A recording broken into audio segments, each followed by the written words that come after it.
Buen día, buenos días, morning. Is it working? Yeah? Good. Good morning, everyone. We will be switching between Spanish, Catalan, and English. Let me make the introduction in English now.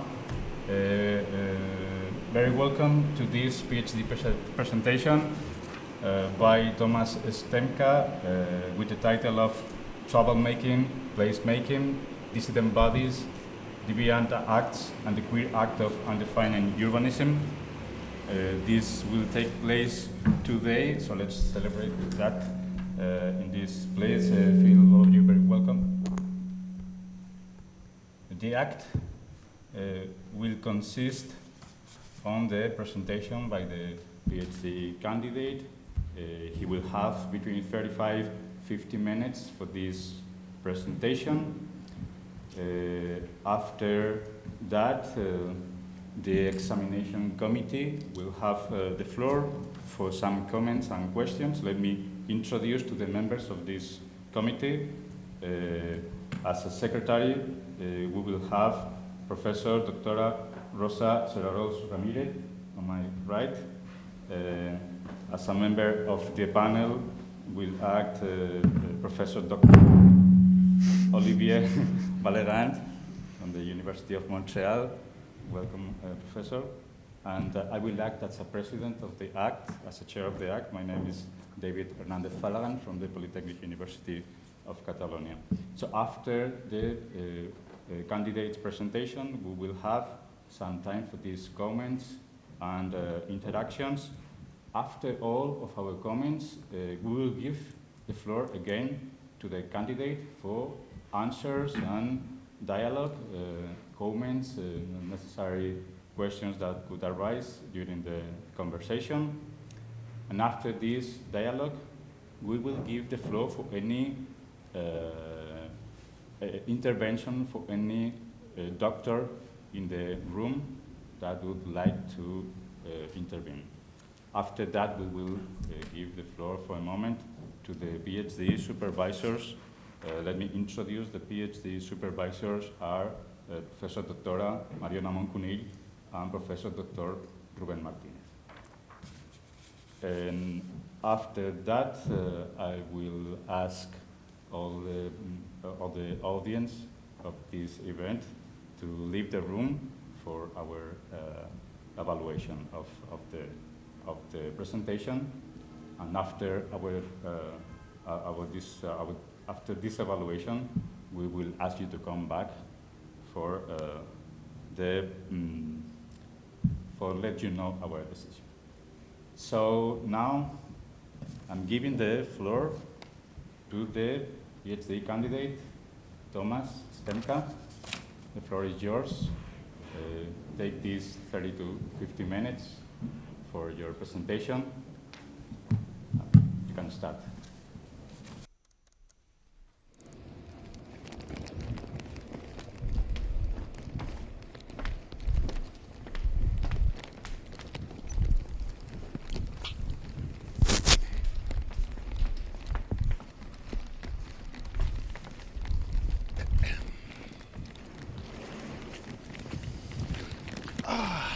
If I may be so forward to address you as such, it's certainly not the first time we met. You don't remember me, do you? A vision if I was a soothsayer or a sage, a place, for I am neither. A jester jest, he falls, he crumbles, a foreign land giving solace in cryptic mumbles, arguing the finer points of existential rights to his metal deities. Telepathic telephone pole, how majestic. Gleaming garbage can, rat nest of the gods. Bang, swoosh, gurgle. Perfectly perpendicular streets and chamfered corners. No humor in their right angles. No joy at the crease where the asphalt kisses the pavement goodnight. No love in their eyes. I suppose that's what sets us apart. 40 minutes is never enough, David, but it's a start. Let the keepers keep their gates. Let these lines act a key to the city for all those who wish to enter. When does a word end? With this last letter? or when it stops ringing in our head? When does the city end and we begin? When we refuse to breathe in unison, or when it forgets us? What good is it writing an elegy if the one person who deserves to hear it refuses? What then of verse spoken to a bench or a chair, those who instead of comforting could only stare? How can one be so enamored with this dominant city when it gives not one fucking ounce of love, of humor, of pity? That's 29.6 milliliters for you Europeans. I'd rather spit into a stranger's mouth than vomit these words into your ears. Yet here we are, Meeks. You have haunted me for years, both in your fiendish ways. One stalking the body, where we succumb to each other's snores. The other talking in tongues as I travel to distant shores. Forgive me this time upon this soapbox, heroizing sobbing streets and throbbing talks. May the urbanism that brought us together, that bound us together, that binds us together, liberate our walks, if only for some hours. A momentary glimpse of a city to call ours. Give us a taste which we crave, which we desire. Let us lick the concrete, a bench, and why not a tower?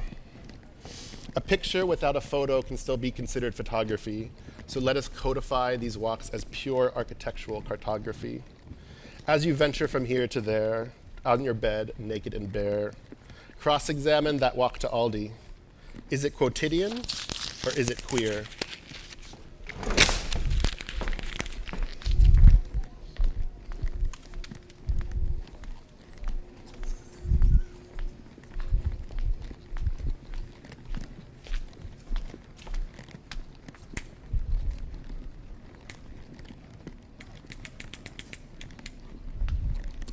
Good morning, bon dia, guten Morgen, Miramenges, Tom, de part de Tom.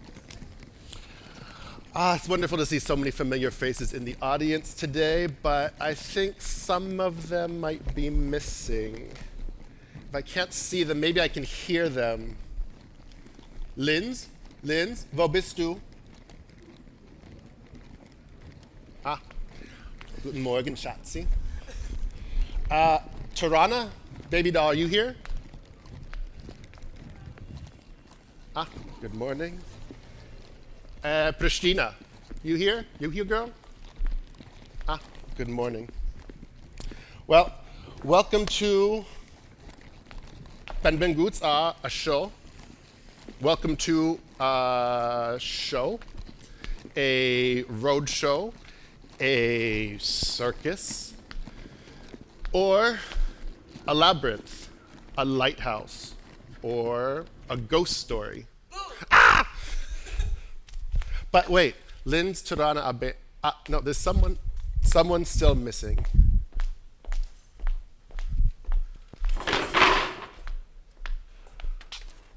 Bon dia, Barcelona, you murderous cow.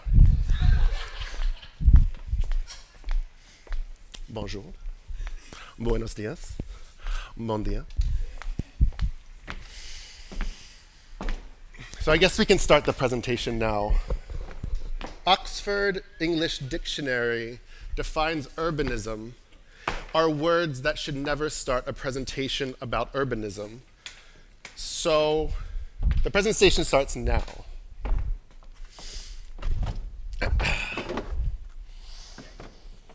The only question is where to begin.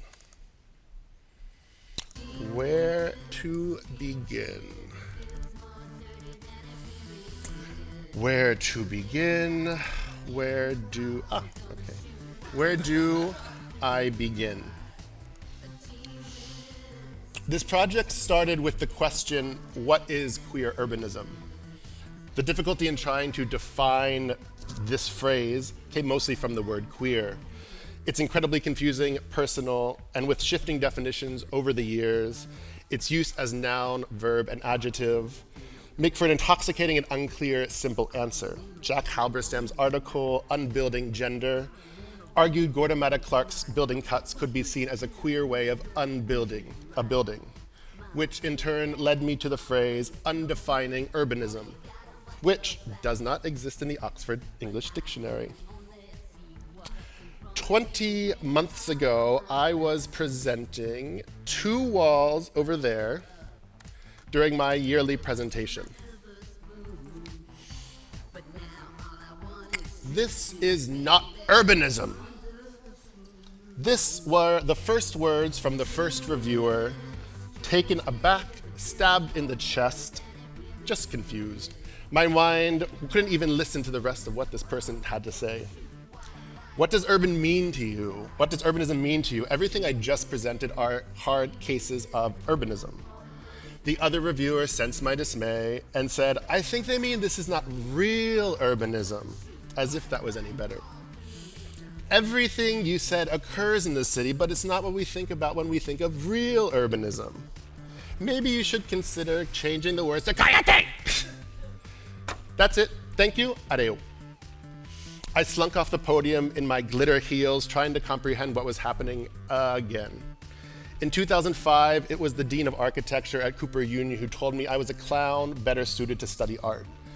In 2011, at the Angewandte University in Vienna, I was told that I was an architect who just liked to draw. Well, I needed to talk to my therapist. So I walked outside, and there she was in her glittery goodness, Miss Asphalt. She led me to my favorite hiding space in this horrible, horrible barrio, full of overpriced specialty coffee, graphic design studios, and worst of all, North Americans who refuse to speak the local languages. Well, with a belly full of bocata and a chat in the salty air, he reminded me that no one person could negate my definitions of urbanism. They were the ones with blinders on, refusing to see the possibilities of provocation. Most queer people know this all too often. We are told we are not what a man should be. We are not what a woman should be. We are not what a person should be. But that's what gives us our power. We may not be what society deems as correct. We challenge definitions and norms just by being. So, to those reviewers who may or may not be in the room this morning, thank you. Thank you for a kick-ass first line of my first chapter in my thesis, and thank you for reminding me why I do this. So, now we time travel back to December 2022, Pristina, Kosovo. After a harrowing adventure through blizzards, mist plains, and a horrible case of paradoxical diarrhea, I was standing in front of a group of suit and tie real estate types presenting the preliminary questions of my research in an especially sexy see-through blue blouse. I played them a clip of Ocaña parading around Las Ramblas and asked, where does Las Ramblas end and the city begin? The pavement is Las Ramblas. It's just an act. Ocaña is just an actor on the stage. Looking at the clip, you couldn't see the pavement. So naturally, I asked, if I don't see the pavement, then this isn't a picture of Las Ramblas. It's just a picture of a series of actors. The conference is about architectural identity of the city. So what makes Las Ramblas Las Ramblas? If we change the pavement, but keep the people, would it still be the same? Could we still call it Las Ramblas? At the end of my presentation, I mentioned that I would love to come back to Pristina to do a workshop, to explore what queer urbanism could mean in the city that most people would consider a bit more conservative. Well, a young architecture student came up to me and said, flat out, if you had a workshop called Queer Urbanism, I would not go. You're from Barcelona, it's different there. If you didn't use this word in your speech, you would have had a bigger audience. You would have had 20 people instead of 3. Wouldn't that be more subversive? Why don't you just say tactical urbanism? Why do you have to say queer? I replied, yes, but that's part of my research, to discover the relationship between these 2 words. He told me, well, I was talking with some friends in the architecture department, and if you had a possible workshop here, then they would also not like to join. Well, if you advertise this as a queer event, you're automatically blocking 90% of the people. So what's more important to you? That you call it queer, or that you want us to look at the city in a new way? That floored me and would haunt me for the next 3 years. Was I so obsessed with the word queer that I lost the notion of actually changing the city as the first issue at hand? Well, after coming back to Barcelona, I decided it was time to put down the books and take my research to the streets and my ear, where it belonged. My original plan was to walk all of Barcelona's 4,518 streets. This seemed to be some kind of quantifiable proof that I knew the city. Well, as a self-funded student, without any grants and a full-time job, walking was free, and it was the best option I had. And I could do it in my spare time after I worked. After some weeks of mapping these walks, I decided that my quest to walk all of the streets in Barcelona in the city was unnecessary. Why did I feel the need to walk every single street? What if some streets didn't interest me? What if the city wanted me to travel the same street 3 times in the same day?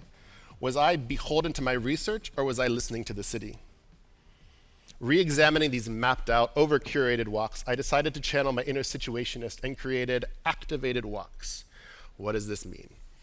Well, I wanted to make a clear distinction between a walk, say, to Aldi at 8:50 p.m. to make sure I got my leche, or the walk back from Aldi, which had no time limits, and it can turn into a 40-minute adventure through the neighborhood.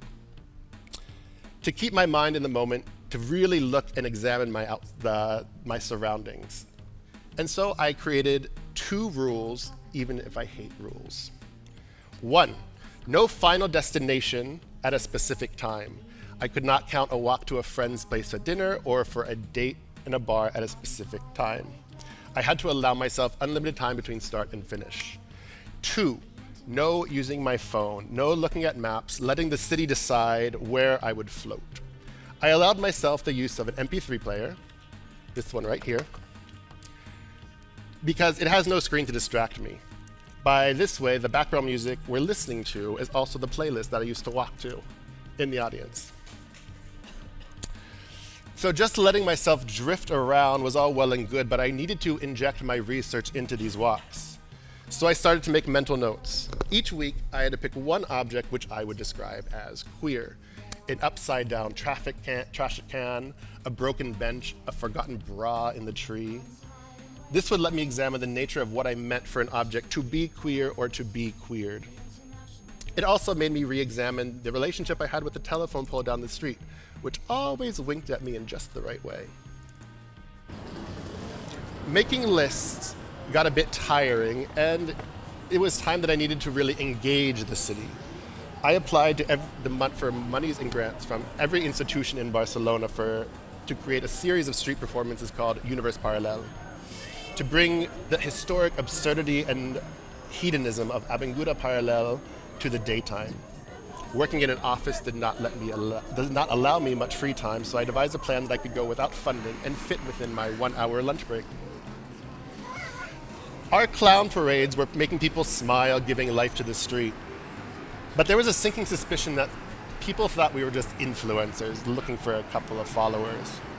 So I decided to go at it alone. Every 3 days for 2 weeks, walking in full Univers outfit from my door to Drossanes and back. Doing the same things you see in this video. Walking around, playing with the fruit, saying hello to my favorite telephone pole. But when I was recorded licking the telephone pole, people seemed overjoyed. They would laugh, they would take pictures. When I did it alone, I was a neighborhood junkie that no one would step near. This made me reflect on the idea of what we would call performing urbanism. How do we separate the strangers on the street from the environment? If we don't know where someone is going or what they're doing, how do we infer they're performing? If there is a camera, surely it's an act. From which perspective do we look at them? Are we observing their movements as we are watching their city, or are they including them in our city? A hearty thank you to all EU taxpayers in the room, because as you helped to finally give me some financing via an Erasmus Research Day. after being trapped in Barcelona for 2 years due to an irregular residency permit and a bank account in single digits, I was finally awarded a grant to continue my research. And there was only one place I could think of: Pristina. After my presentation at the IPAL conference, I asked some contacts I made, and they told me about Residenca 17, a research lab that was looking into research about public space and queer ecology, run by some kick-ass chicks from Kosovo, one of whom is with us today. Achete, welcome. After a quick email and call, we realized that we were on exactly the same page, even after talking for 35 minutes. Let's go, Tom. Here's the money. Start the workshop. 3 weeks later, boom, in Pristina. Unfortunately, due to time constraints, I can't give you a full walkthrough of what we were doing in this workshop.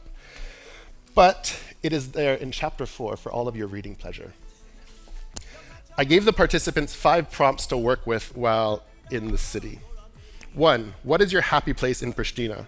What place makes you feel comfortable enough to open a book? 2, what is your least favorite place? What place makes you angry after being there for 5 seconds? 3, what is the location of your most intense memory of Pristina? Where did you last allow yourself to laugh or cry in public? 4, if you had unlimited money and power, a hand grenade and a pardon, what would you build and what would you destroy? 5, what place or object in Pristina confuses you, something you don't understand? Instead of asking them to present their answers in a normal workshop format, I told them to give me a location with latitude and longitude. I mapped out each location on a map and planned for a 2-hour walking tour of the city. This turned into a 5-hour therapy session.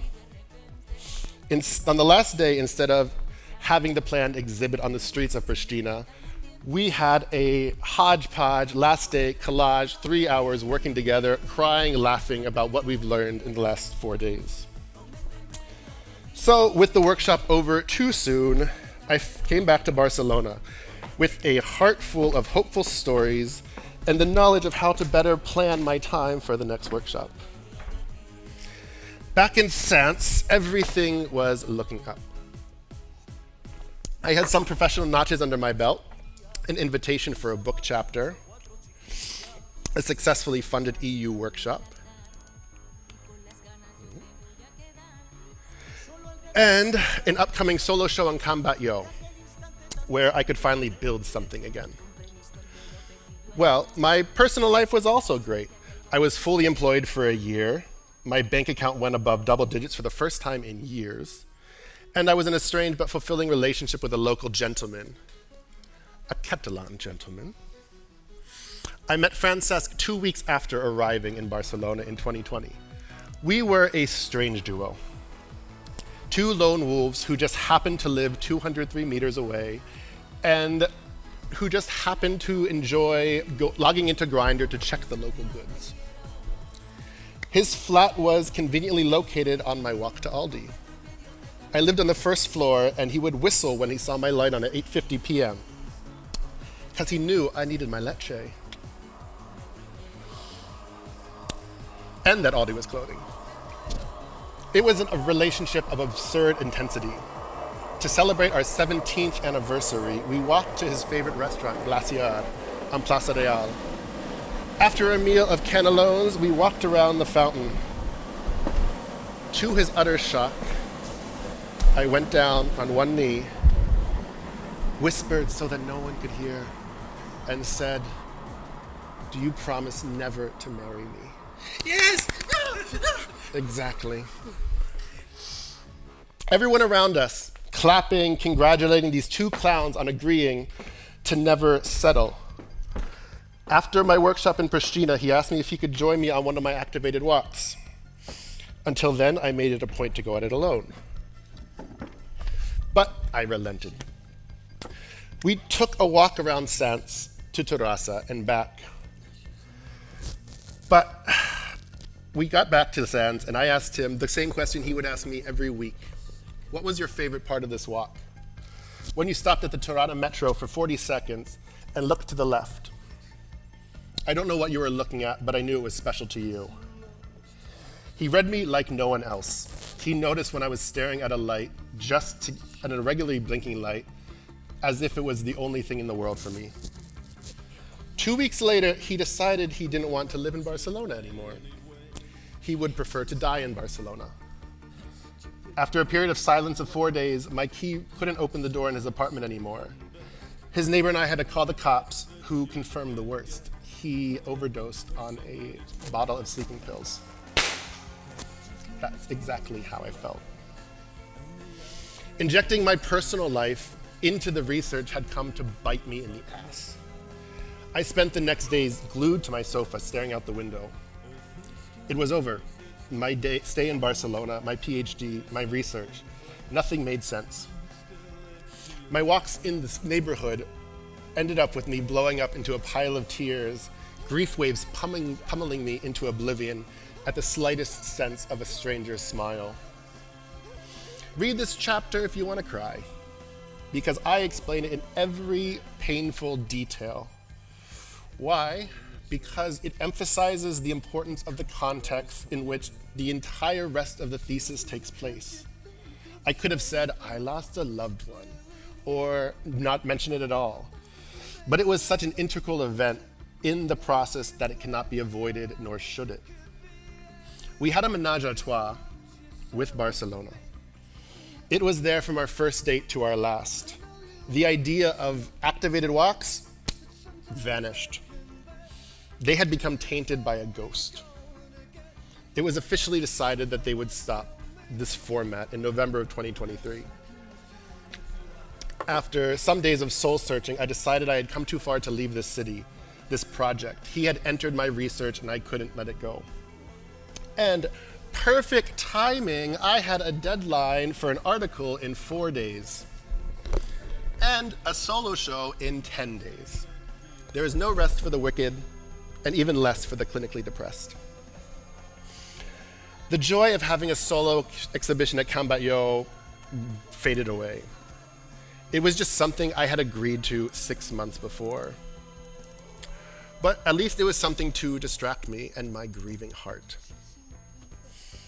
During my activated walks, being the hoarder that I am, I collected discarded clothing from the streets.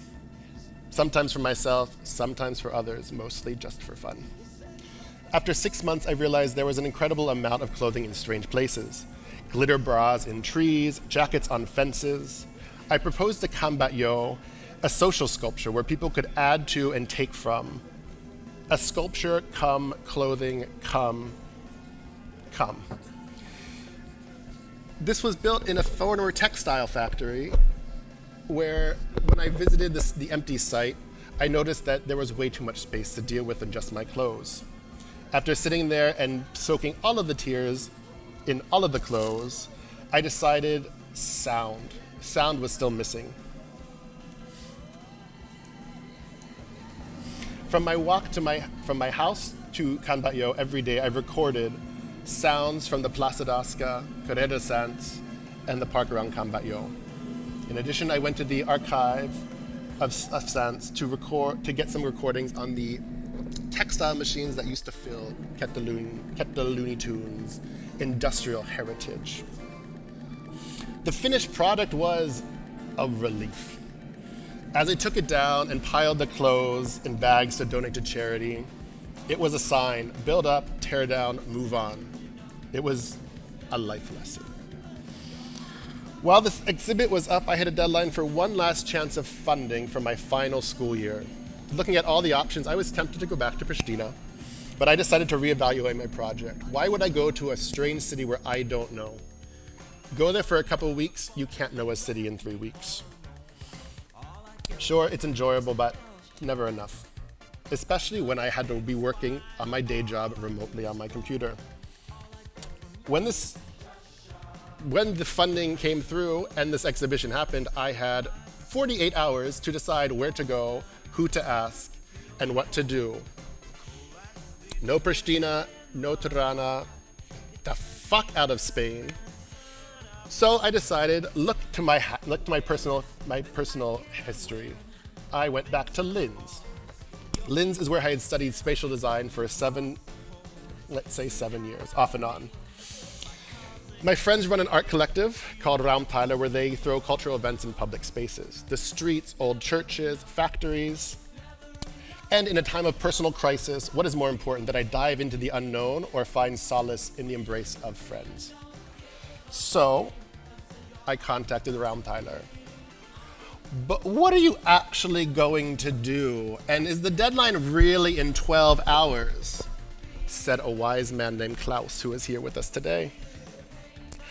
I have no idea. I just need to get the hell out of Barcelona. 1 month later, back in the Stahlstadt where I studied, I finished any semblance of my connection with Barcelona. I met the team and talked about their yearly schedule. They had an upcoming Summerfest in June, where it would be more of a neighborhood block party to give back to the community. When I was walking around the courtyard, I wondered what was missing. There was music, there was laughter, there were decorations, but someone forgot to invite the buildings themselves. So I took a walk around the neighborhood, got some research, took some pictures, talked to some buildings, kissed some doors, and I went back to my favorite store, an old charity shop, where I found inspiration in a collection of abandoned curtains and sofa covers. These textiles weren't just textiles, weren't drawings. They were the actual essence of the neighborhood that was missing at this party. So this was bringing the community completely together again. As always, I was running out of time. So I enlisted the help of people, like my friend Amanda, to help cut out the windows and doors. As more and more people joined, others asked what I was doing, why I was here, why I was dressed like a sexy traffic cone, and if they could help. This is a natural form of transferring my research directly from people to people. This was a sense of community when I needed it the most, to feel part of the city that I really honestly hate. But we just have to sometimes. With the close of the party, Klaus, Amanda, and Lorena, my old gang of school friends, agreed that we could use these curtains, buildings, neighbors, and friends for their next yearly party, Holy Hydra, a rave that they threw in a Baroque church down the street from our old university studio. Well, I came back a couple months later to give one last twirl to these curtains. And, one last spin around in the midnight glow of the Danube. Without saying you had to be there, you had to be there. A colorful mix of contemporary dance and DJ sets in a Baroque church in the middle of Hitler's hometown. As I was simultaneously working behind the bar and enjoying the event without a phone, this is the only picture that exists of me with my friends in action. With my soul somewhat rejuvenated, I found myself in Barcelona with the ghost still pursuing me with every step I took. I needed to get farther away from Barcelona. So, using the last of my vacation days, I booked a flight to the opposite corner of the Mediterranean. What better place to escape the realist society, the real pains I was dealing with at the time, than the land of pyramids. So I found myself in Alexandria. Well, running away wasn't quite the vacation I imagined it to be. I had unknowingly booked a hotel down the street from the Cavafy Museum, where I ran into this poem after taking quite a special trip to the toilet. Come back often and take me. Take hold of me in the night when the lips and skin remember. Well, there was a blubberfest, Nancy. I ran as fast as I could back to the hotel. I decided there was no chance of getting over this man, so I had to get under another. Harnessing the power of the ancient gods and Grindr, I had set a series of dates up with local gentlemen. I had a couple of pleasant dates that were fine enough to remind me the pleasure of carnal humanist society. But after one special evening with a seafood pizza and the world's greatest rim job, I had dinner with another gentleman who was giving me an enjoyable tour of Alexandria's beautiful center. With the entire town out for a walk, he suddenly pushed me down an alley. Welp, that's it, Tom. It's done. You should have read those notifications from Grindr saying do not meet with strange men in Egypt. But at least it was a beautiful place to die. To my surprise, he just said, slow down, go to the right, take it easy. The strangest murderer I ever met. He said, sorry. I saw this policeman who just arrested me last year. If he saw me with a Western dude, he would throw me in jail for at least 9 months again.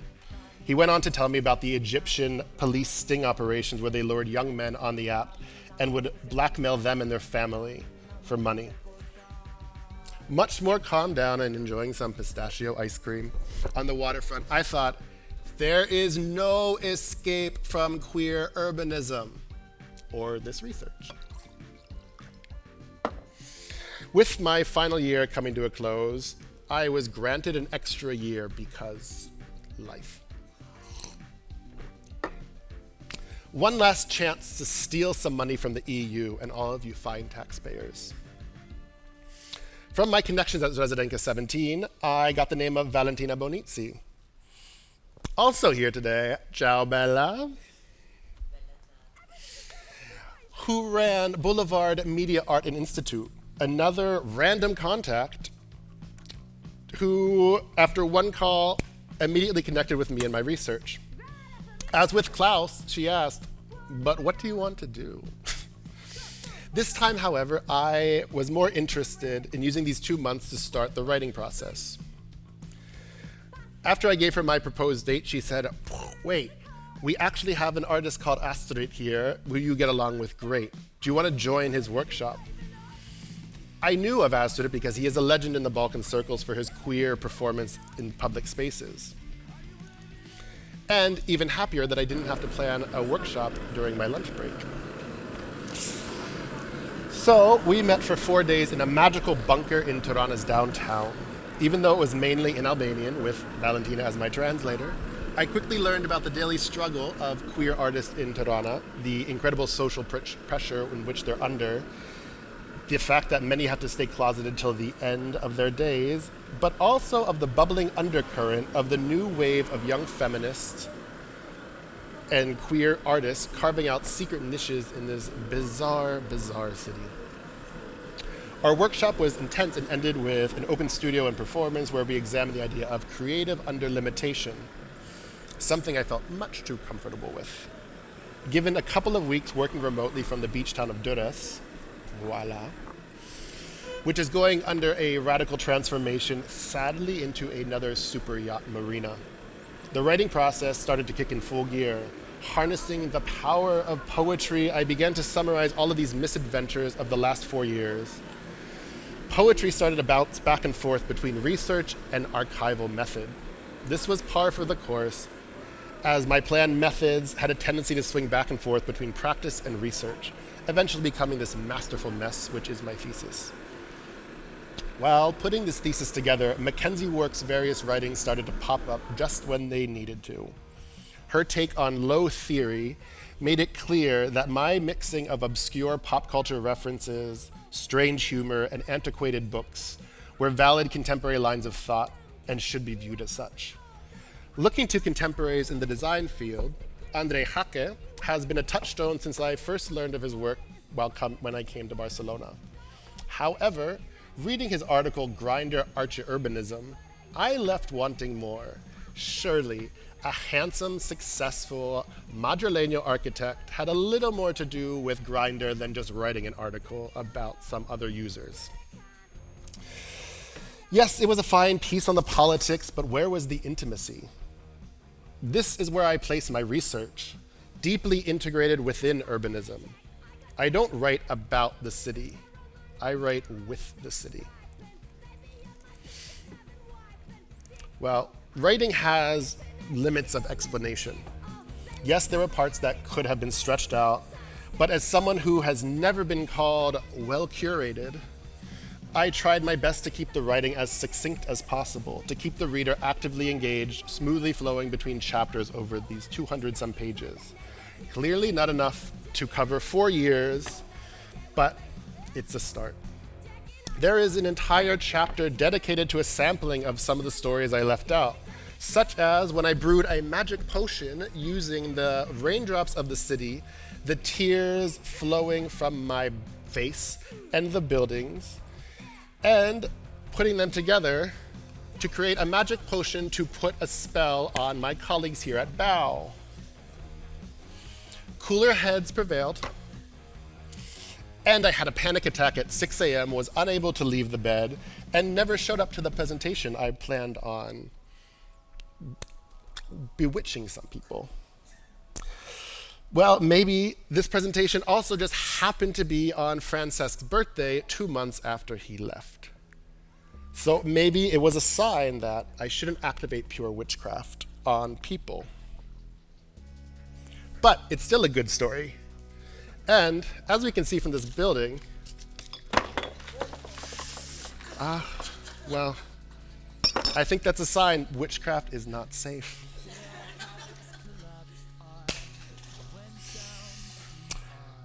Well, I guess, what is the original contribution to the field? In my limited experience in reading a PhD thesis online, I have not encountered one quite like mine. Jumping between, around, inside, outside, fingering, licking, and smelling all of these fluids and boundaries between art, design, urbanism, performance, poetry, loss, grief, and whatever else. To a reviewer who told me that my narrative language was colloquial and not academic, absolutely yes. I'm talking about everyday life and everyday death in the city. I was trying to reach those who maybe didn't read Camilo Sitta when they were 16 years old, or Jane Jacobs, or Kevin Lynch, or Richard Sennett, or Michel de Certeau. I deliberately crafted this thesis to bridge this divide. We are all active participants in the city. Why shouldn't it be written to be accessible to everyone? I was told by my supervisor, Mariona, hello Mariona,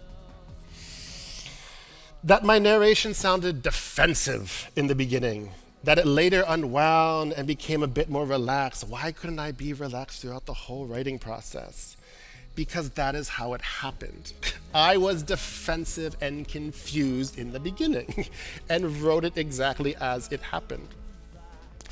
As life unfolded, I had all the gusto of a young researcher in the beginning, but it became less about boxing in my research to prove a point, just defending my practices and methods. I needed to let them breathe. Walking along my research became much more important than keeping it on a leash. No offense to anyone who's into puppy play, it's just not how I roll. And the novelty of this presentation itself, presenting the importance of walking while just standing on stage without videos of the streets that I walked? No. Explaining the impact of spinach and cheese burdex and cacolat during my misadventures without offering it? No. Queer urbanism is to the city as garlic is to a stew. It may not be necessary, but goddamn, it does make things taste that much better. My body and my actions were not just vessels used to produce knowledge, but to actively transfer knowledge to others. I was told that it was acceptable from the powers that be that Olivier could be placed on a video because of the distance between Barcelona and Montreal. Hell no. This carnival cannot be pushed into a screen. I'm sorry to all of you watching in internet land in the future, but you missed out. And this is why it's important in this age of a disconnected society to involve the audience, to dress you up, to offer a snack, to offer food, or in the case of the jury, which I see Rosa brought hers, to offer you a tote bag to visually and spiritually reflect my desire for you to take this thesis with you to the supermarket. This thesis demands an intimate and vulnerable form of storytelling between the physically personal, situating my body in every situation, misstep, outfit, meal, emotionally personal, letting the audience in on my economic woes, my personal grudges, the waves of grief waves, waterfalls of tears, conjugal visits with my ghost husband, inviting the reader and audience into my research, the difference between just stating facts, telling anecdotes, or empty criticism. As with my haunting urbanism chapter, I broke the fourth wall. I started with a poem written about a chair that we had stolen from the chair that gave Francesc an arcoma, woodworms in his apartment. How much we loved each other in every painful detail, the circumstances of finding the creative rhythm in all of this, and ending with a paragraph written to Francesc directly, which maybe he couldn't read. Balancing trying to be assertive and humble and tender was no easy task, and it is even more difficult doing so in a room with everyone staring at me in a spotlight. I joked that if my thesis didn't make you laugh and cry, it has failed. Naturally, that's an exaggeration. But there is truth to it. Maybe it's a brainwashing from art school or the pain of being incredibly empathetic. But if I'm asking you to sit here for 2 hours or read 200 pages, I want to offer you something nourishing for the soul, not just some kind of intellectual justification. Which leads into intellectual honesty, situating knowledge, recognizing my position, starting off with a physical description of who I am and my educational socioeconomic background for those who don't know in the thesis, and constantly reminding the reader that context is the key in every situation, in every chapter. I challenge the theory of gender performativity or queer theory from Judith Butler, Jack Halberstam, or whichever philosopher you'd like to reference. Because, as I remind us, we are dealing with queer theory, not queer facts. If you look up any kind of guide on how to write, you shouldn't say, I believe, I think, because they're strong. Those are not strong enough to persuade the reader. They're weak. But what if you are unsure of what you're saying? What if you're not trying to persuade anyone? Some people are incredibly steadfast in their beliefs and need to convince others that their rationale is foolproof. I would rather prove that I am a fool. I have more in common with Gumby than Guattari. As my research mentor / friend, Valentina told me in November over many bottles of wine in her living room table, on the living room floor in Tirana. When people asked her how she ended up in Tirana, she responded, I got lost. And that is incredibly fitting for my project as well. We can call this urban design or urban social studies or emotional geography or phenomenological architectural theory or queer urbanism. These are interchangeable in many cases, depending on the context. If I'm at an architectural conference, I'm an architect. I have a degree from an architecture school. If I'm at a design conference, I'm a designer. I have a design degree. If I go to something related in the art field, I am a 2-time art school dropout.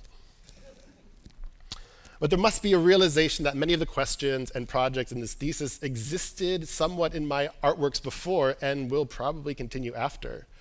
I call it queer urbanism, but maybe I wasn't aware of it at the time. And to quote V. Grunwald from Queer City, a reader, so what do we mean by the decolonization of queer? For me, first and foremost, it means recognizing that our dissident bodies, names, and practices didn't need to wait for a word or theory like queer to take up the fight, posing resistance and eking out existential territories of their own. But if our bodies, identities, and practices have to bend, adjust, conform to what this or that theory expects of us, then we are, once again, reproducing a colonized mode of thinking, only this time dressed up as liberating subversion. This thesis challenges the pre-drawn lines of what is queer and what is urbanism, refusing to fall in line completely with any single definition or line of thought, pushing for the reader to make their own judgments.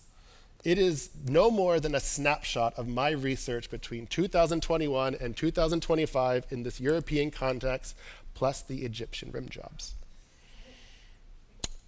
I don't know if ghosts can read, but I'll put this out there to whoever may be listening in the audience. You knew me as a maximalist in everything I do, especially when I cook. I promised you a chapter, and you got a book. Where do you end and the city begins? You can applaud now.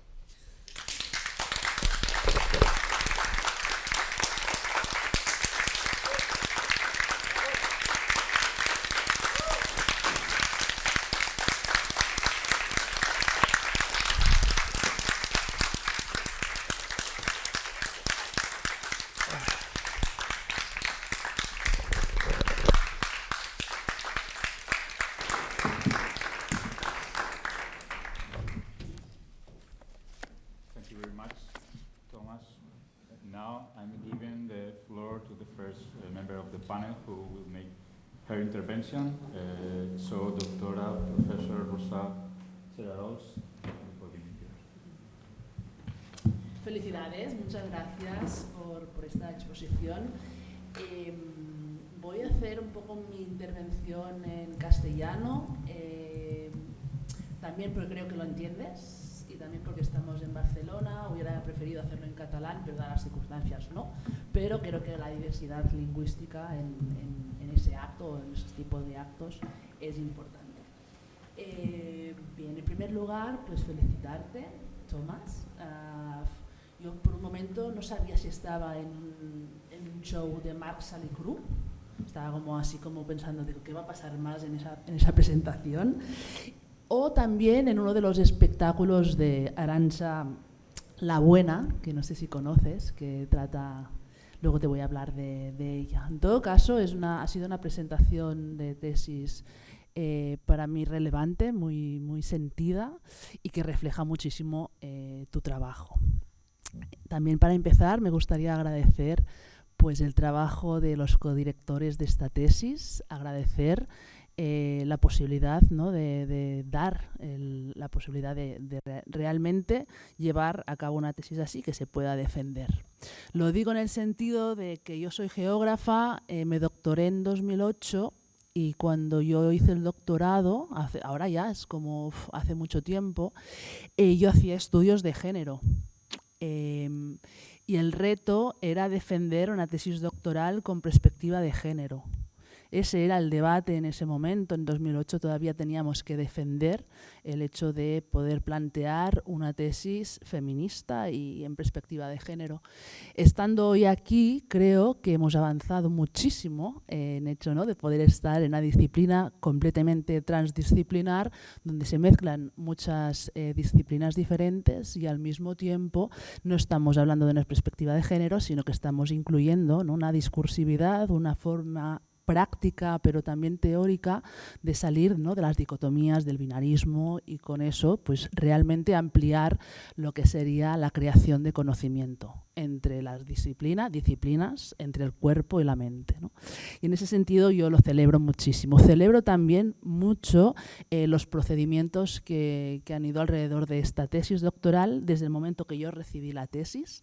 Yo recibí la tesis y me la dio una amiga que recibió el paquete que tú entregaste en mi universidad. Yo no estaba presente en ese momento y fue como algo también ya muy cuidado, ¿no? Me lo dieron a la mano, me dijo, no, un chico ha venido, esto es para ti. Y con esa bolsa y con esa tesis doctoral que no sé si la habéis tenido en las manos, pero es realmente una joya con una dedicatoria, con una postal súper personificado. O sea, yo dije, madre mía, qué cosa más cuidada. Yo creo que en ese momento, ¿no? de toda la productividad, de todo igual, un trabajo así es para celebrarlo, ¿no? Celebrarlo también en el sentido de que está muy cuidado desde el principio al fin en lo que podría ser también, ¿no? Estamos en el grado de diseño, creo que esto también está calado en el documento final. Y luego también un poco porque voy a hacer ahora como un poco de boomer. Yo he dicho que me doctoré en el 2008, he estado en defensas de tesis de diferentes ambientes porque mi disciplina también lo permite. La academia es lo que es. Creo que esto también se refleja aquí, ¿no? En la confrontación, la dialéctica entre... claro, tengo que hacer una tesis, pero estoy haciendo otra cosa, estamos en unos límites, ¿no? Unos límites que tenemos que de alguna forma romper.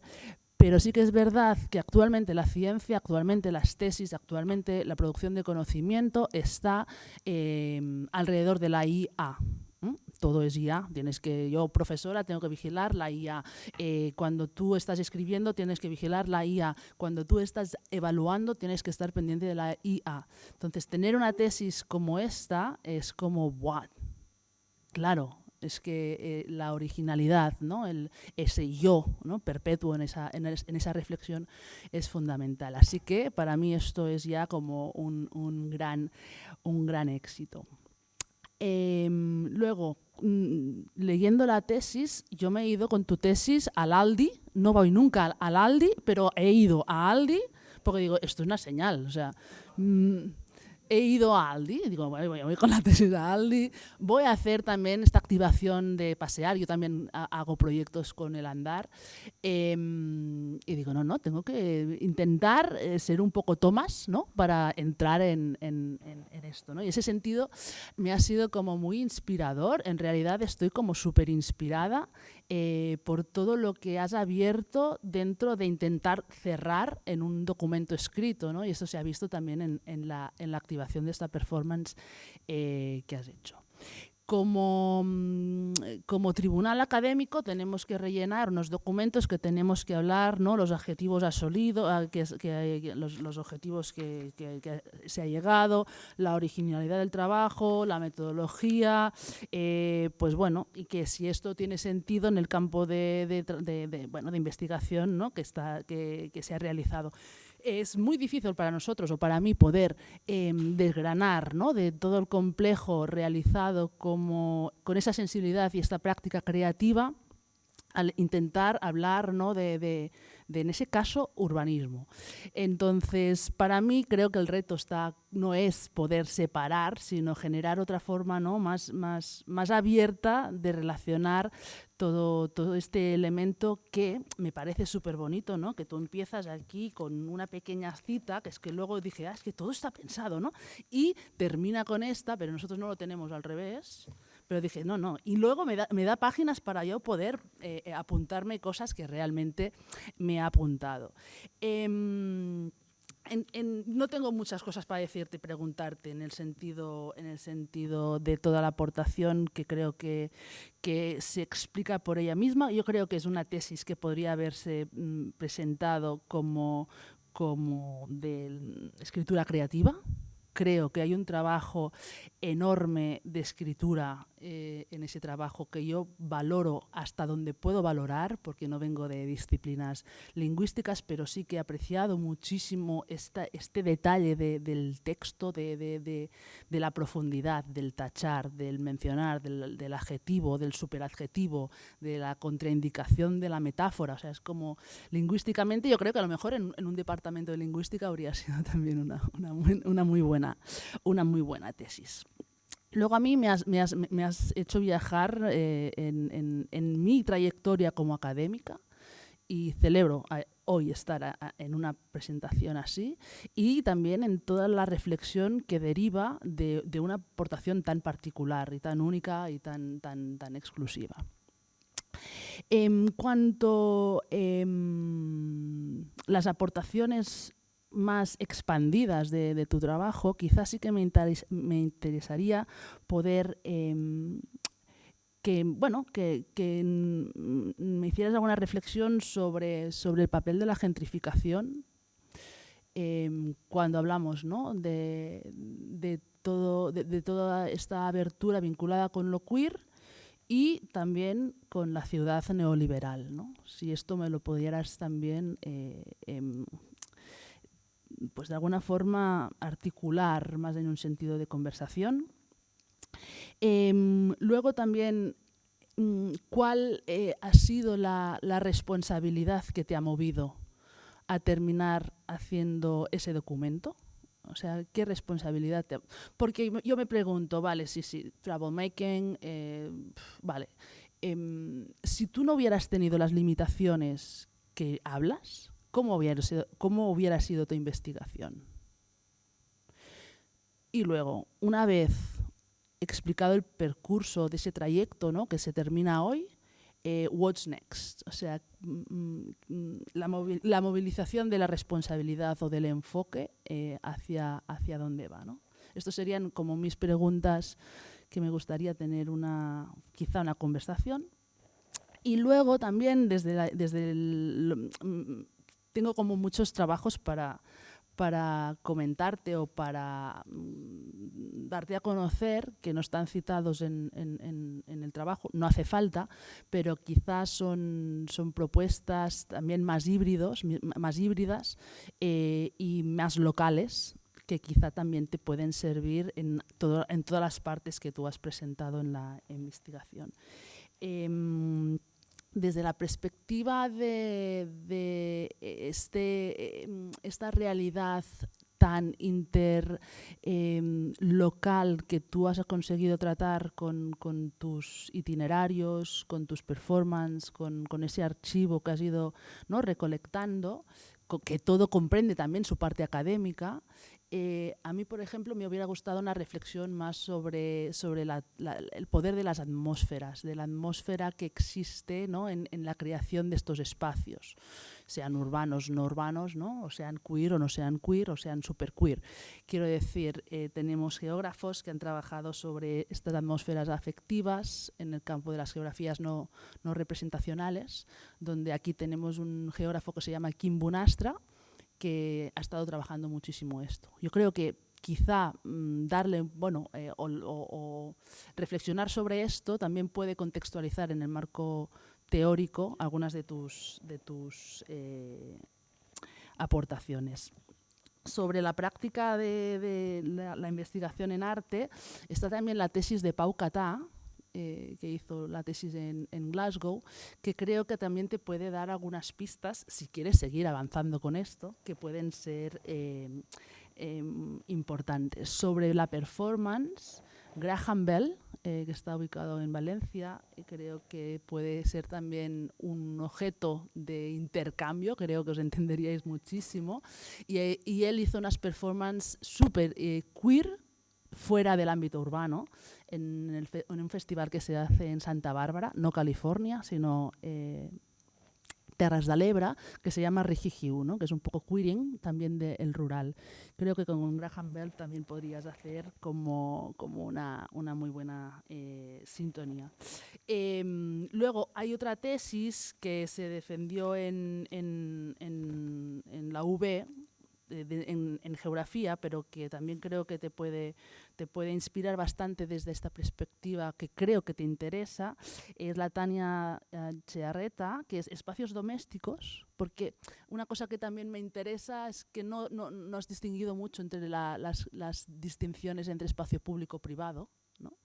Que también está bien reflexionar, pero espacios domésticos y transformaciones urbanas, exploraciones geográficas en los márgenes urbanos. Y ella pues hizo una película en la generación de reflexiones urbanas a partir de mujeres migradas que quedaban para coser. Entonces ahí salen como unas reflexiones muy importantes también para entender esta interseccionalidad, ¿no?, que tú has mencionado muchísimo, ¿no? Yo soy ese, pero creo que también estaría bien, ¿no?, entrar en el debate más de la interseccionalidad en un registro más amplio, ¿no?, que implica esto en el espacio urbano. ¿Cómo voy de tiempo? Mal. Bueno, en todo caso, esta bolsa tan maravillosa, he traído un mogollón de libros, que hay libros que me han resonado mucho a cosas que te pueden servir, que si quieres luego nos lo miramos, pero sí que, por ejemplo, la servitud del protocolo, también creo que es básico y fundamental también para entender o para discutir o reflexionar sobre también la aprehensión de la academia, ¿no? Entonces, en ese sentido, bueno, yo lo voy a dejar aquí. Si luego hay tener una segunda ronda, pues sigo hablándote, pero bueno, serían estas reflexiones y un par de preguntas. Muchas gracias. Muchas gracias, profesora Rosa Cerarols. Now we are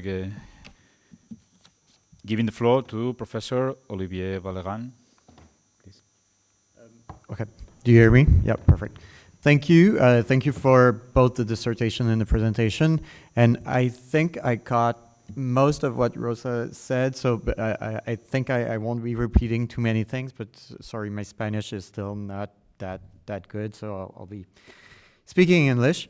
And one thing, the first thing we often hear is the best dissertation is the completed one, but I want to commend you for also thinking what I tell my students, which is that the best dissertation is one that reads well and that you want to read and get to the end, and this was really a very good example of that. It's a very engaging read, and I think it highlights some of the questions that you're interested in, but also kind of clearly builds and adds questions as we read through all of them. The dissertation challenges definitions of urbanism, and I mean, you started by talking about definitions of urbanism, and I think that the main question is, do we even need to talk about that word? But the interventions, the actions that you explained, that you tried, that you used to think about the city, to think about architecture, to think about the experience of the city, kind of really highlight how you're more interested in that use and experience than the design. And I think you said it again today, the question of actually changing the city, I think isn't that important in a way in what you're trying to do here. So by doing so, you circumvent one of the issues with some discussions of queer theory in architecture and urbanism, which are often kind of focused on trying to define strategies to transform the built environment. Whereas here, you're more into kind of questioning what kind of perception we have of the built environment. It also questions the use of queer in architectural and urban discourses, underlining these tensions between the different understandings, and you kind of point them out at different places in terms of political, identity-based, formal, etc., that have been discussed in queer space theory in recent years. So you build on these tensions, and kind of think about the impossibility to define queer versus the disciplinary definitions of spatial design disciplines, the focus on human use versus the design of material environment. So this is kind of clearly expressed in what you do. And one of the interesting thing with the dissertation, but that also makes it kind of unusual and could be read as maybe not completely, or for some people not completely answering what a dissertation is that you actually vary, and you explain why, but you actually only very briefly, specifically engage with writing, in writing with specific theories. So you name a few people, but you don't name that many people who have written and who have thought about queer theory. But at the same time, the whole dissertation kind of really express that you understand and that you engage with those. So I think it's really clearly, what's the word I'm looking for? It's really clearly, it's solved that question of engaging with those theorists by making actions and by thinking about the implications of what they're writing rather than directly responding to them. But it also ties, for example, with, so you talk about Marco Jobs and Naomi Stead querying architecture. And that project started with Marco Jobs wanted to kind of explore the question of writing, queer writing in architecture, and I think kind of that the dissertation clearly answers some of the questions that Marco would have had around that, or kind of thinking about John Paul Ricoeur's what he calls queer space sex theory, queer sex space theory, that kind of challenges architectural theory, challenges the means that we have to talk about space. So in that sense, the dissertation kind of is clearly in dialogue with what's happening in that sense. A minor point, however, would be that on page 16, you seem to imply that queer methodologies only appeared in 2023 in architecture, and I'm sure that's not what you meant, but in a way, it kind of it silences some of the work, and I would particularly point to, I'm sure you know the work of Katharina Bonaviere and Miquette, but for me, what you're doing kind of shares fundamental similarities with what they're doing in terms of questions and methods, and especially the idea of love, of loving your subject, of loving what you're doing, and of really bringing that into academic research in terms of emotions. So I think that's kind of something that is quite well done. But the minor thing about page 16 being said. And similarly, discussing Kian Gyo's on page 62, you note the importance of stories and mythologies in understanding the history of historically silenced groups, such as queer people. And this is obviously also ties to Jose Esteban Muñoz's idea of using gossips as a method and to kind of move outside of more rigorous, or not that they're not rigorous, but what is often seen as more rational, rigorous method. And again, you kind of clearly embrace and builds upon these suggestions, raising the questions of what happens when we start thinking about stories and myth in academic research, and kind of how they can take a life of their own, but also how we productively use them to bring something beyond. So what I'm saying is that I don't think what you're doing is completely unheard of. I think artistic interventions, poetic writings have been explored by people like, again, as I said, Katharina Bonaviere, Lucas Crawford, who has done a poetry book about the High Line in New York as a way to kind of explore some quite similar questions to what you are doing. But you're doing it in a very comprehensive way that kind of clearly ties to everything together and highlights different questions in every chapter, challenging what has been explored in the previous one. So I think in terms of structure, the dissertation kind of works quite well on that. The notion of site-specific methods that developed as the project evolved is well explained and anchors the research in your attempt to think about urban environments. And by using installation performances and then text as a methodology to undefine something, it kind of helps build layers upon layers of questions and thoughts that take your reader by the hand and kind of bring us closer to understanding what you mean by undefining these questions.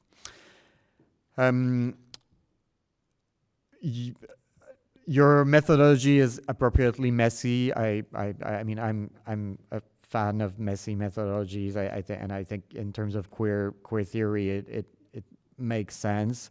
You experiment with different methods as you progress. You merge high and low cultural reference in a nod to Albert Stam's queer failure. So there's something that kind of, again, as I was saying, that we understand that you're bringing all of these ideas into your project.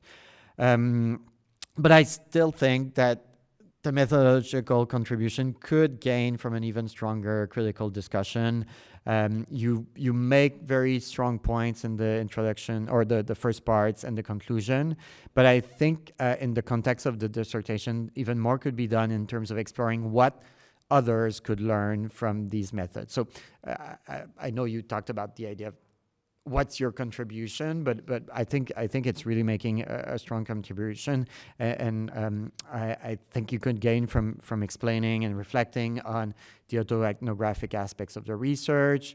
You already do it, but kind of put that into even more elements in terms of how it explicitly challenges the fundamental challenges that these methods bring to architecture and urbanism by highlighting the subjectiveness inherent to any transformation of the built environment. So my first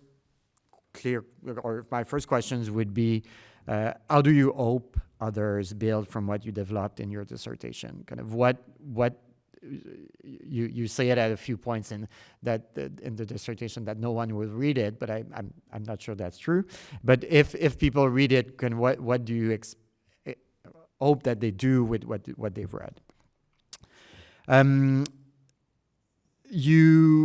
The dissertation and the artistic explorations that form its backbone also successfully questions the relevance of using a queer framework in urbanism and architecture by coming back to its central questions over and over again, as I said earlier, including through the questions of others. And I think that was really interesting how you brought the jury to begin with, the students listening to your talk. As such, you position itself in the tradition of queer space discourses that have sought to define queer space by moving from what does it mean to queer urbanism to why can or can't a queer framework help challenge thinking about the city. Through a few specific critiques, you highlight how some academic use of a queer framework fail to recognize the subjective embodied experience that should be at the core of any queer analysis of the built environment. And I won't repeat your critique of Andrés Raquet, but I think it brings back the central question of queer as a verb versus queer as an adjective versus queer as a noun. That is one of the challenges with thinking about queer architecture or queer urbanism. And it brings the question, can we think about queer without directly bringing to the forefront the bodily experiences, things that are not always welcome in academic spatial discourses? And I think your answer is clearly, no, we can't. But at the same time, the success of Raquet's work suggests another question. Can the ethical questions stand out without the aesthetical experimentation? And you kind of somewhat address this, but leave it hanging on. There's examples in Raquet's work. There's example in Adam Nathaniel Furman's work that are kind of very about playing with forms and colors. But in your case, I think this formal experimentation is more about focusing on the unruly experience of living through space. And my reading is that you suggest that this is the great potential of autoethnography in relation to discussions of city and buildings.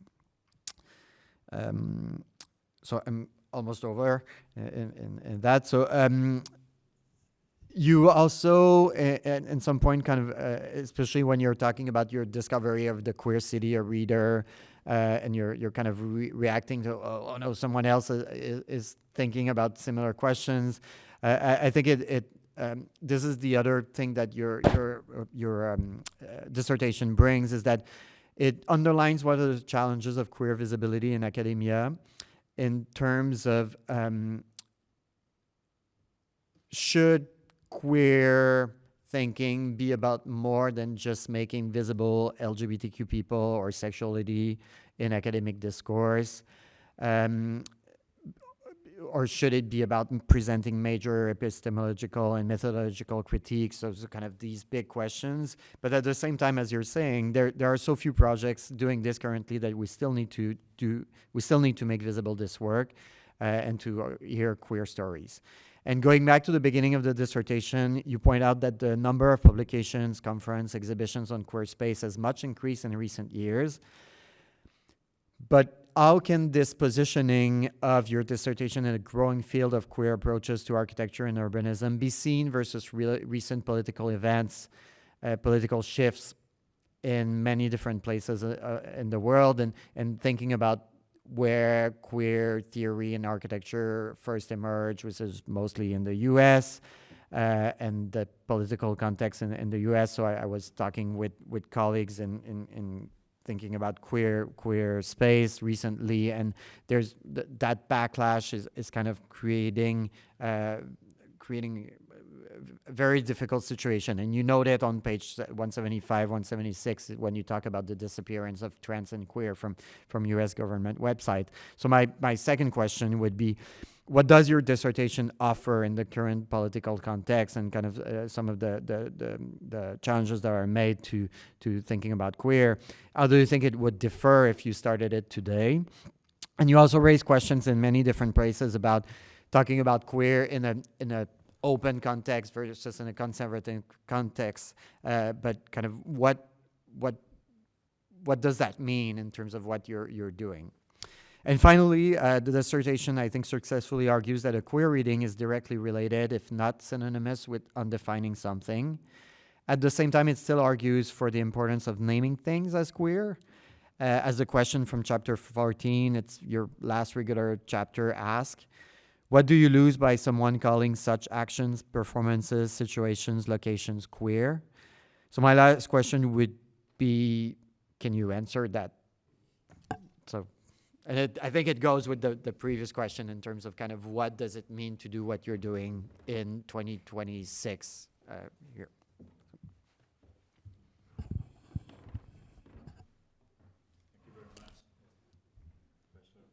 Olivier? It sounds? Yep, okay.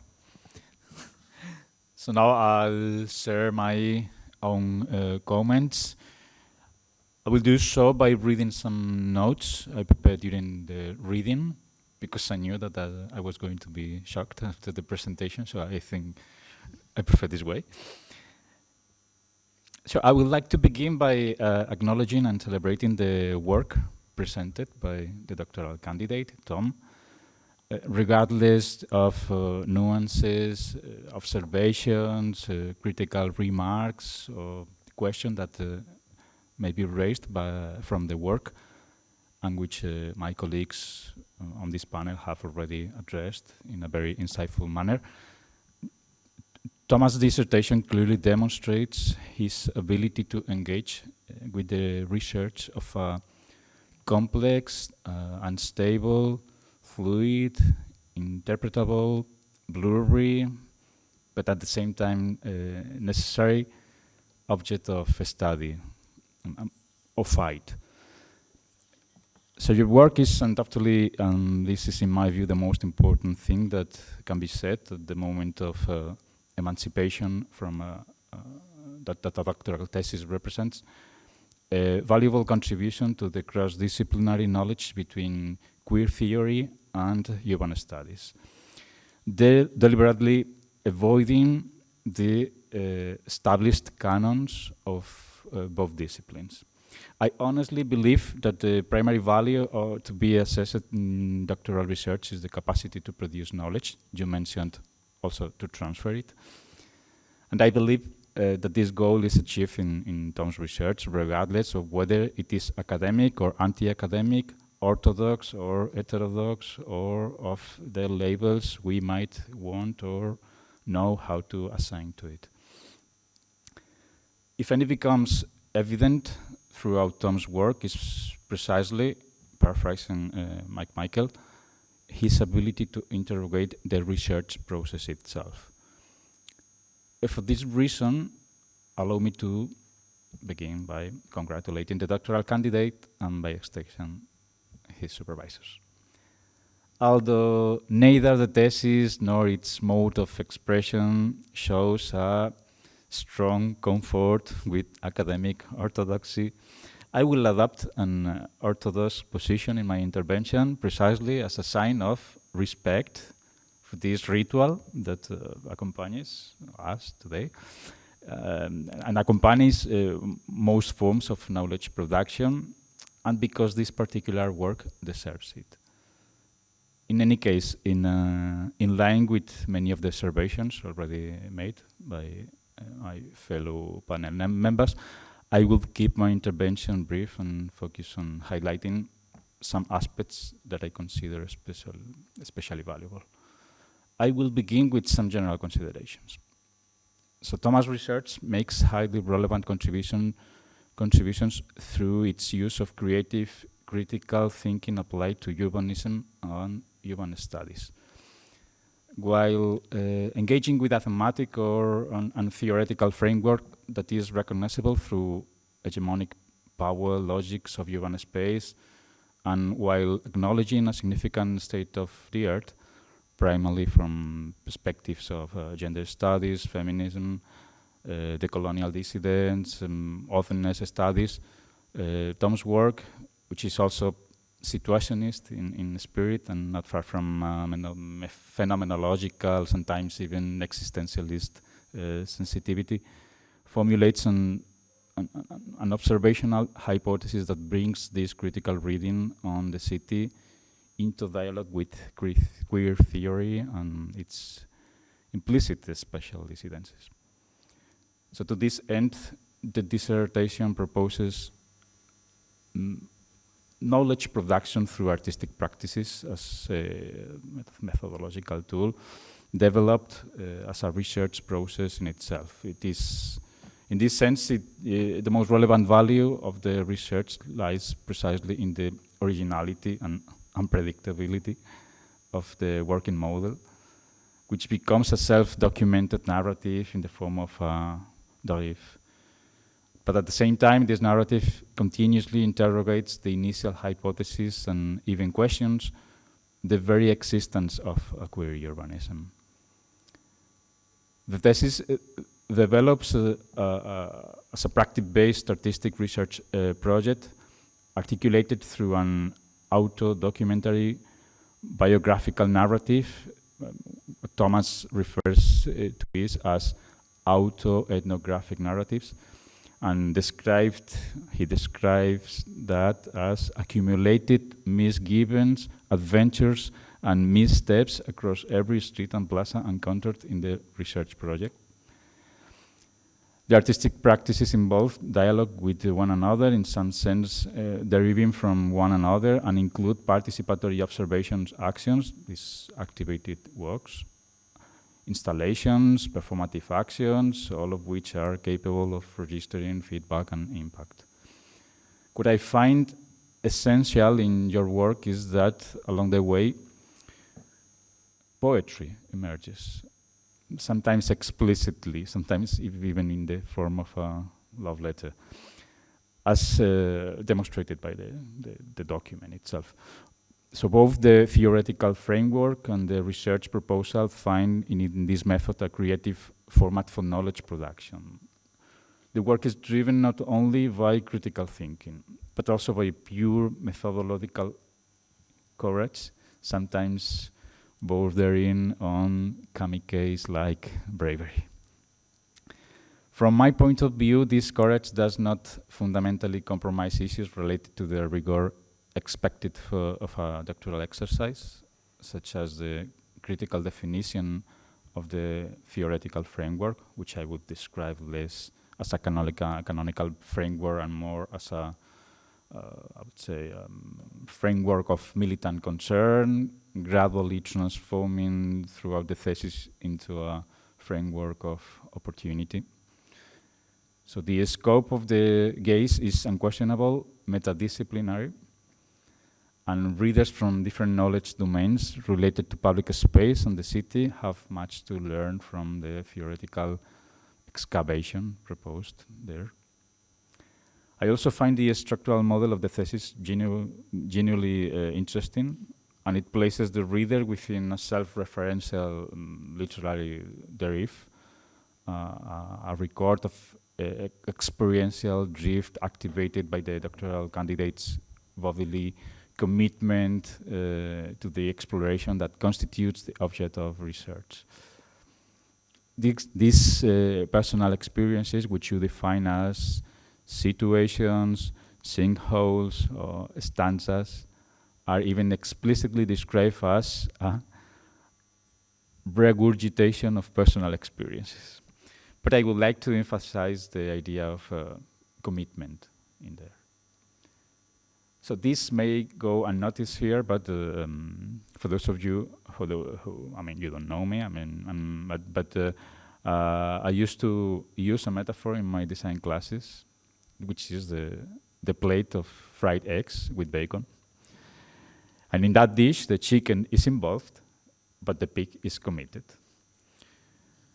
With all due respect, Thomas is the pig we need for the exploration of space from a queer action perspective.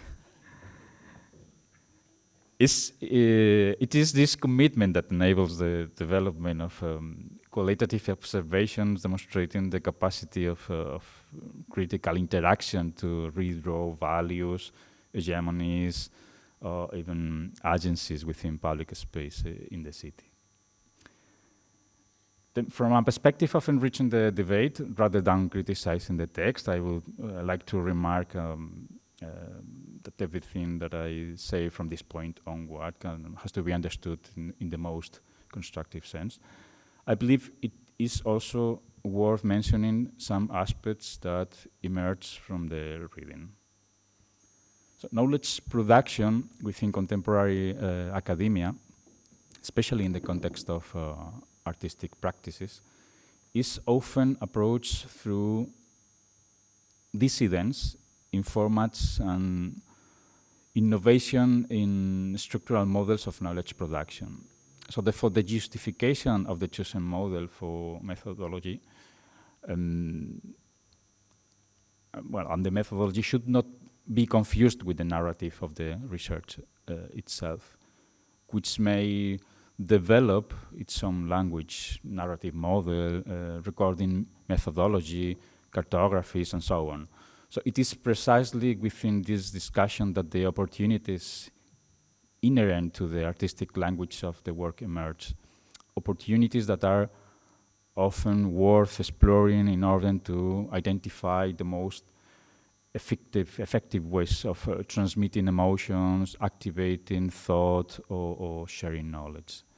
And in this sense, the documentation of actions, particularly in the project you have developed, seems to me to have a potential that could be even greater than what is currently shown. Travel notebooks, derivative cartographies, psychogeographies, photographic or cinema records, graphic disobedience, iconographic structural models. This is also a space for improvement related to the question of balance between a purely auto-documentary narrative and the poetic language of the results.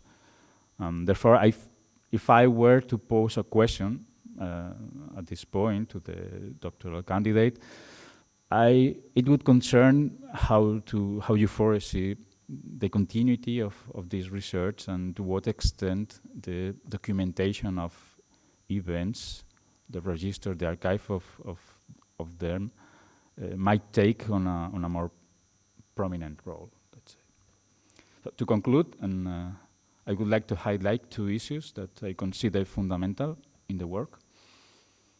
The first concerns the approach to the concept or the act, as mentioned in the title of the dissertation, of undefined urbanism. So the thesis has the merit of questioning and putting into crisis the very limits of urbanism. It refuses a precise definition of the term and challenge its boundaries.